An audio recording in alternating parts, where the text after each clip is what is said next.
ફિયા બહુ જલ્દી જ જશે. આમ પણ હવે એક જ ટાર્ગેટ બાકી છે, એટલે આપણું ફોકસ વધી જશે.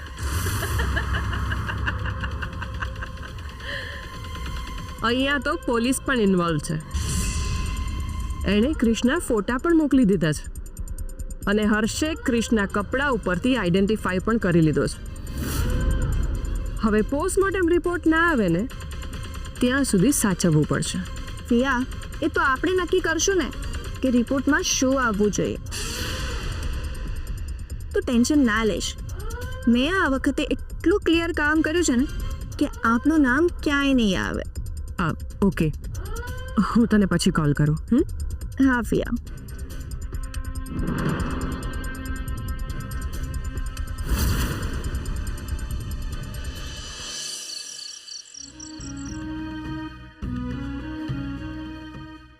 ઉર્મિલાબેન, થોડી વાર આરામ કરી લો.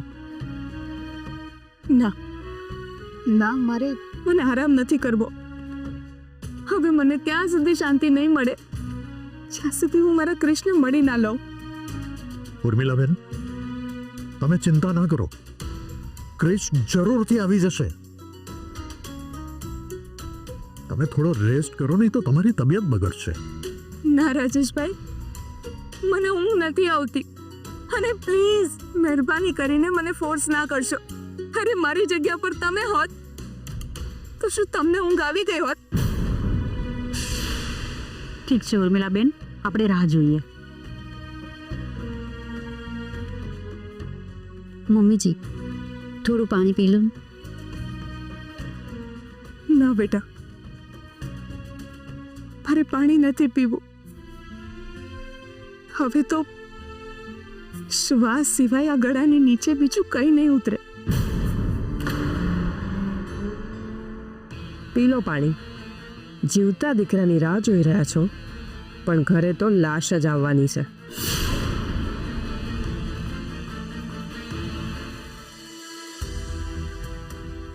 રશ્મિબેન, મને નથી ખબર કે મારા ક્રેશ સાથે શું થયું છે, પણ મારા મનમાં હજી પણ એક આશા છે કે મારો ક્રેશ હમણાં આવશે અને મને બોલાવશે. અને માની મમતાની સામે તો ઈશ્વરે પણ નમતું જોખવું પડે છે. મારો ક્રેશ આવી જશે. મમ્મી, સોનિયા,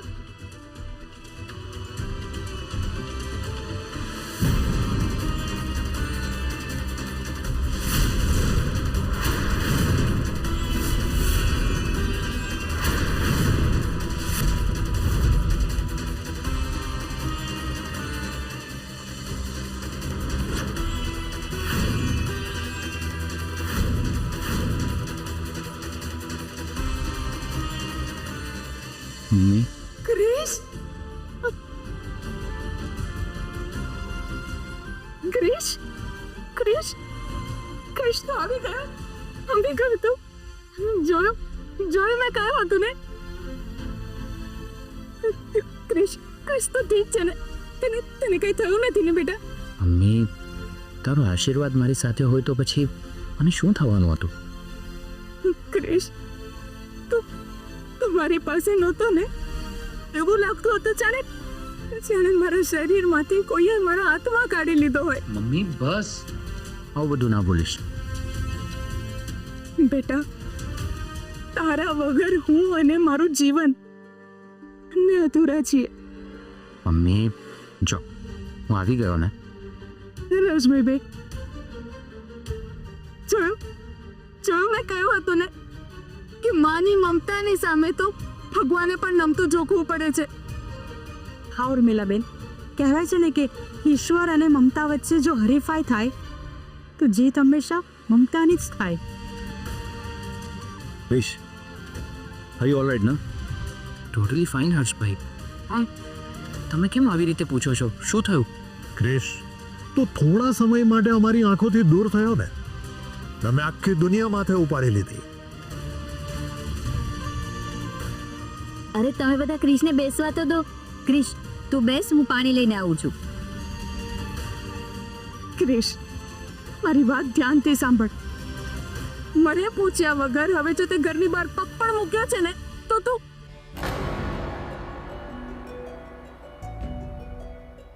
અને નીલા ખાલી પાણીથી શું થશે? અરે જમવાનું લઈને આવ.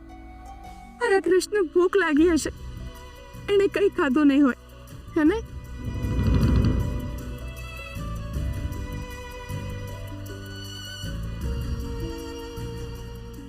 જો હું સાચું કહીશ તો મમ્મી ચિંતા પણ કરશે ને ગુસ્સે પણ થશે.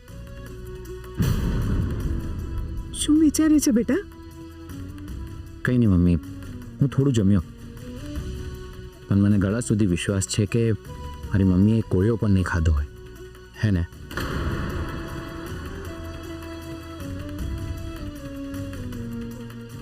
મારી મમ્મી મારાથી આંખ સંતાડે એટલે નક્કી એ આંખ નહીં, પણ મારાથી કોઈ વાત સંતાડી રહી છે. ક્રિશ બેટા, અમે ઉર્મિલાબેનને કઈ કઈને થાકી ગયા, પણ અમારી કોઈ વાત માને તો ને. ક્રિશ બેટા, તારા વગર તો મારા ગળેથી પાણી પણ નથી ઉતરતું. મમ્મી, મેં તને કેટલી વાર કહ્યું છે, જો હું કામથી બહાર ગયો હોઉં તો પછી મને ઘરે આવવામાં મોડું થઈ શકે છે, તો પછી તું શું કામ આવું બધું કરે છે? અને તે જ મને કહ્યું છે ને કે નવો બિઝનેસ શરૂ કર્યો છે તો દિવસ રાત મહેનત કરવી પડશે.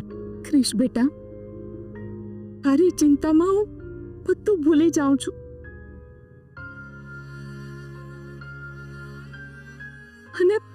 અને સાચું કહું તો છેલ્લા કેટલાય દિવસોથી આપણા ઘરમાં જે દુઃખ આવી રહ્યું છે, શું એ બધાની ચિંતા બને ના થાય? ઉર્મિલાબેન, તમે નાહકની ચિંતા મૂકી દો. અમે બધા તમારી સાથે છીએ.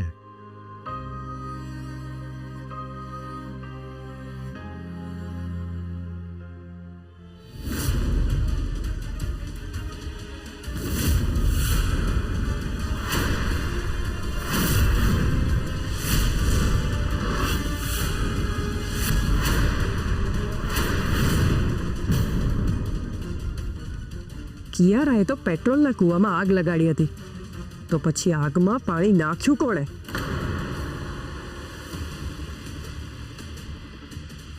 અરે તમે લોકો બેસો ને પ્લીઝ. હા, આવ બેટા, હા બેસ.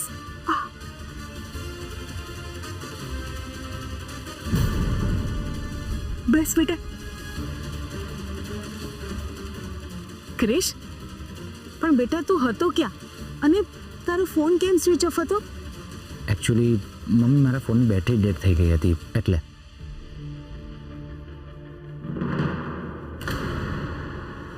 હા, હર્ષે અમને કહ્યું હતું તું રેસ્ટોરન્ટનો સામાન જોવા માટે દમણ જવાનો હતો અને આવતા તને લેટ થશે. યસ, દમણમાં એક રેસ્ટોરન્ટ બંધ થઈ રહી છે તો હું એ જોવા માટે ગયો હતો. એ લોકો એમના રેસ્ટોરન્ટનો સામાન હાફ પ્રાઇસમાં વેચી રહ્યા છે, તો મને થયું કે કદાચ આપણને કામ લાગી શકે છે, એટલે હું અને મારો ફ્રેન્ડ ત્યાં ગયા હતા. બરાબર છે બેટા, પણ આવું કંઈ હોય ને તો ફોન કરીને જણાવી દેવું જોઈએ. હું હર્ષભાઈને કહીને જ ગયો હતો. અરે કંઈ નહીં, હવે જે થયું એ બધું આપણે લોકો ભૂલી જઈએ. ક્રિશભાઈ ઘરે આવી ગયા, એનાથી વધારે સારું શું હોય?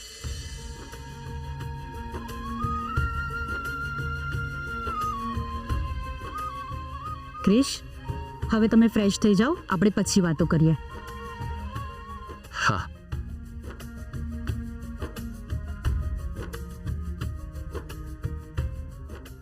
અચ્છા અંકલ, તમે પોલીસને ફોન કરીને જાણ તો કરી દો કે ક્રિશ ઘરે આવી ગયો છે. એ હા, તે મને સારું યાદ દેવડાવ્યું.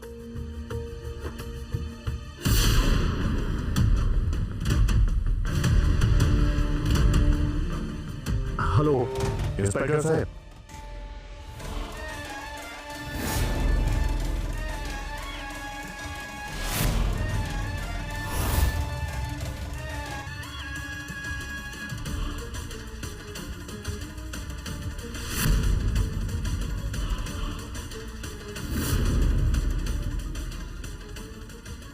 આ કેવી રીતે શક્ય બને? મરેલો માણસ પાછો કેવી રીતે આવી શકે? હું આ ક્રિશને એક સેકન્ડ નથી સહન કરી શકતી. યારાના કહેવા પ્રમાણે ક્રિશ મરી ગયો હતો. યારાના કહેવા પ્રમાણે વર્ષાએ જ આ લોકોને ફોન કર્યો હતો કે ક્રિશ મરી ગયો છે. યારાના કહેવા પ્રમાણે ક્રિશની લાશને તળાવમાં ફેંકી દીધી હતી. તો પછી ક્રિશ પાછો આવ્યો કેવી રીતે? મારે ગમે એમ કરીને આનો જવાબ મેળવવો જ પડશે.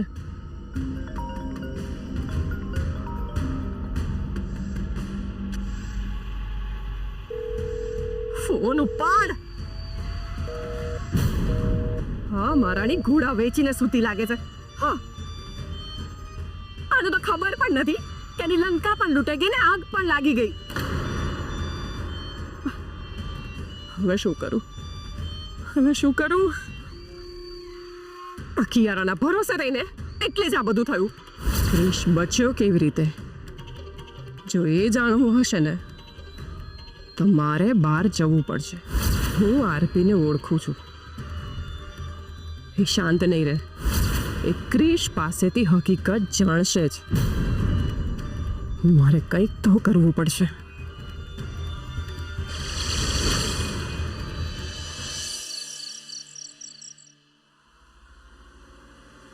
મિતા, તને ઊંઘ આવતી હોય તો સુઈ જા ને.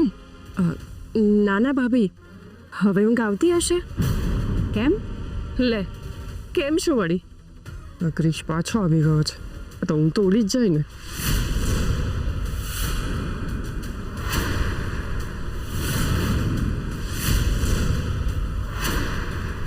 શું બોલે છે તું? અરે ભાઈ, મારો કહેવાનો અર્થ એ હતો કે ક્રિશ પાછો આવી ગયો છે ને, તો એ ખુશીમાં ઊંઘ જ નથી આવી રહી.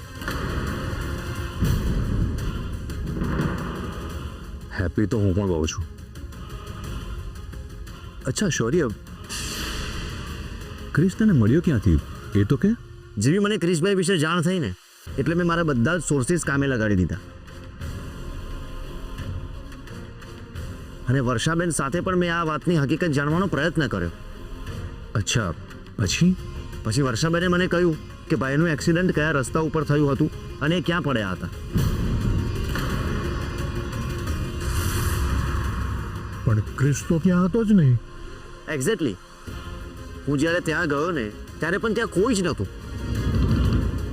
તો ક્રિશને કેમનો શોધ્યો તે?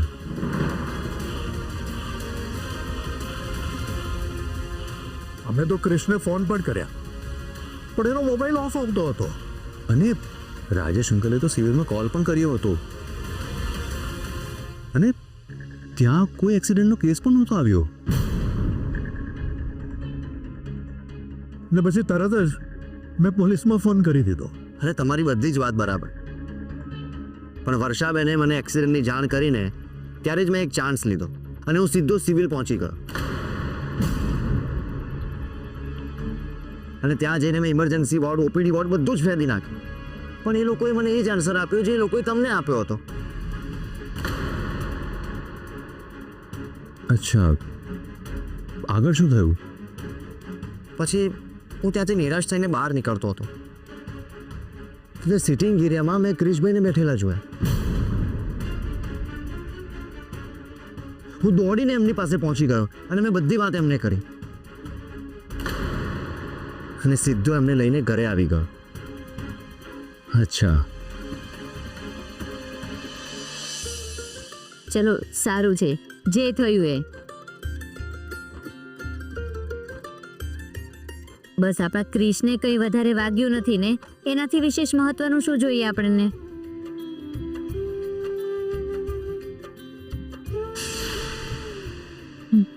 એકદમ સાચી વાત કરી નીલા.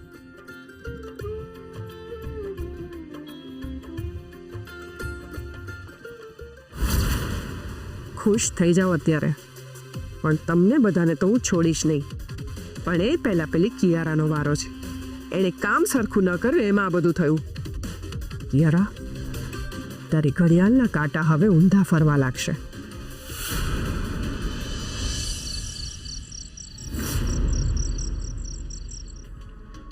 રાત્રે એટલી ઊંઘ આવે ને કે ખબર જ નથી પડી કે સવાર થઈ કે નહીં. હા, ટાઈમ જોવા દે.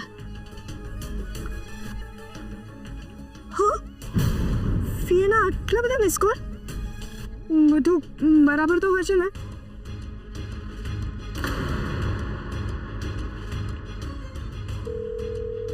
ઓ ગોડ, આ ફોન શું કામ નથી ઉપાડી રહી? તેને આટલા બધા કોલ કર્યા છે એટલે હવે મને ટેન્શન થયા કરશે. બધું ઓલરાઈટ તો હશે ને? એ શું કરતી હશે? સૂઈ ગઈ હશે? ના ના, એ મારી જેમ થોડી છે કે સૂઈ જાય. આટલી લેટ નાઇટ એ શું કરતી હશે? લાગે ને પોલીસ અરેસ્ટ. ના ના, હા કેવી રીતે પોસિબલ છે? અને જો પોલીસ લઈ પણ ગઈ હોય તો ફોન તો એની પાસે હોય જ ને. હા, હું એકવાર ફરીથી ટ્રાય કરું છું.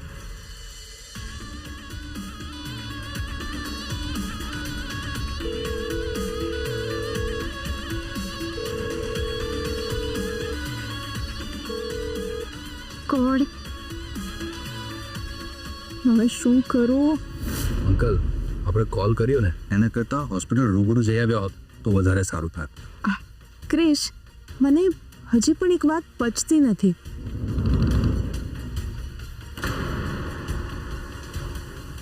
કે તું તો દમણ ગયો હતો ને, તો પછી અચાનક હોસ્પિટલ ક્યાંથી પહોંચી ગયો? મમ્મી, એમાં એવું થયું ને કે હું દમણથી જ્યારે પાછો આવતો હતો ને તે રસ્તામાં મારા ફ્રેન્ડનો ફોન આવ્યો. એના મમ્મી સીડી પરથી પડી ગયા હતા એટલે એમને હોસ્પિટલ લઈ જવાના હતા. કેમ, તારો ફ્રેન્ડ ઘરે નહોતો? ના, એ મુંબઈથી ફ્લાઇટમાં આવી રહ્યો હતો.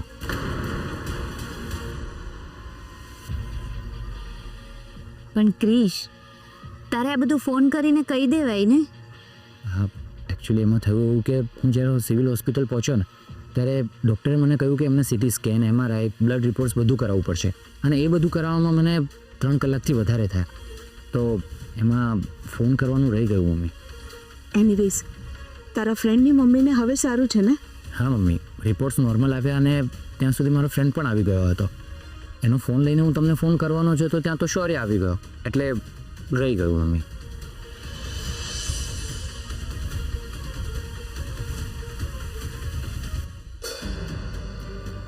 પણ આખી વાતમાં ક્રિશને કોઈએ માર્યો છે એવું તો કંઈ આવ્યું જ નહીં. એટલે મને લાગે છે કે કિયારાના માણસોએ ક્રિશની જગ્યાએ કોઈ બીજાને માર્યો હશે.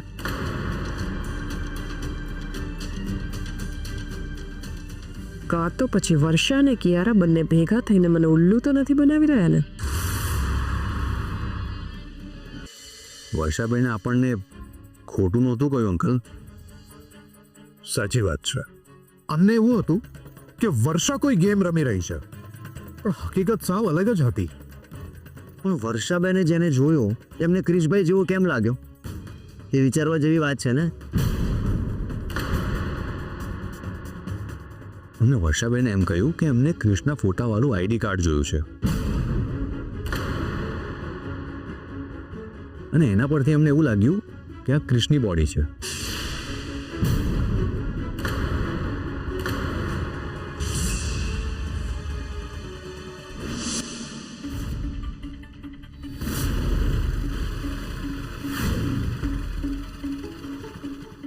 અરે યાર, શું થયું? ગાડી કેમ બંધ થઈ ગઈ ખબર નહીં. શું થયું? શું થયું? જલ્દી કર.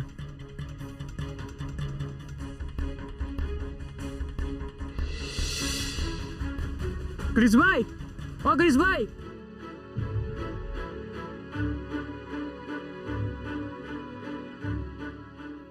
ભાઈ મને માફ કરજે, મેં તને ઓળખ્યો નહીં. બસ ને ક્રિશભાઈ, સાવ આવું ભૂલી જવાનું મને.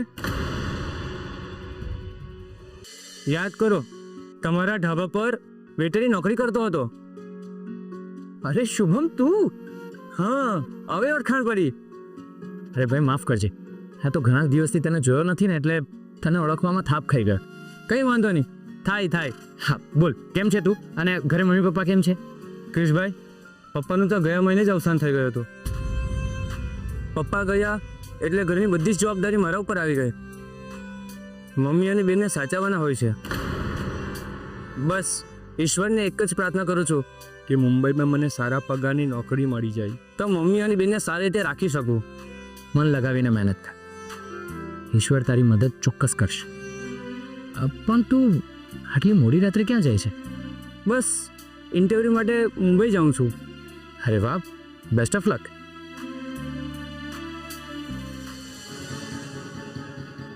અરે પણ આવા કપડે તું ઇન્ટરવ્યૂ આપીશ?